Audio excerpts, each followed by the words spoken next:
ఎక్కువ మేము షూటింగ్లో కలిసినప్పుడంతా మేము సరదాగా మాట్లాడుకుంటూ ఉంటాం. సినిమా గురించే, వేరే విషయాలు ఉండవు.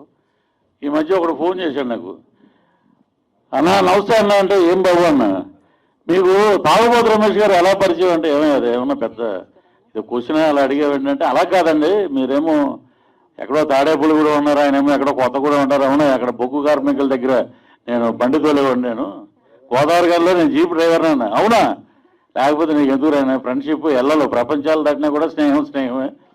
బాగా నేను ఎప్పుడైనా సరే రమేష్ ఏ సినిమా చేసినా సరే, దౌర్భాగ్యం ఏంటంటే నంది అవార్డులు జరగలేదు, లేకపోతే వెంకటాద్రి ఎక్స్ప్రెస్ సినిమాకి గవర్నమెంట్ అనౌన్స్ చేసింది నంది అవార్డు.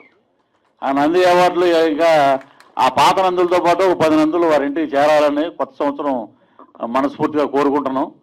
ఎక్కడో పాపం చాలా దూరంలో ఉండి షూటింగ్లో, అన్న నువ్వు పిలవక్కర్లేదన్నా 10 సార్లు ఫోన్ చేయక్కర్లేదు, నేను వస్తాను అని చెప్పారు అని. ఒక నిమిషం.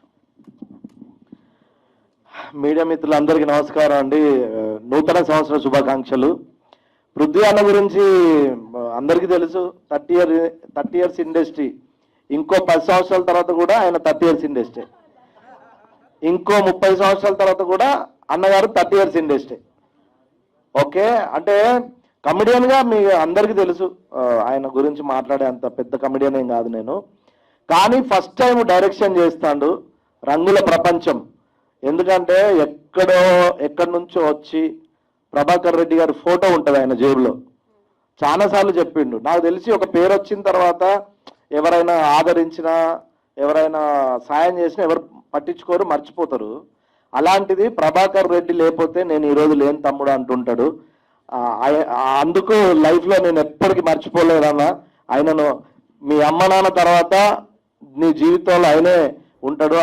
అది నేను చాలాసార్లు విని షాక్ అయ్యాను. మీరు చాలా పెద్ద కమెడియన్ అన్న.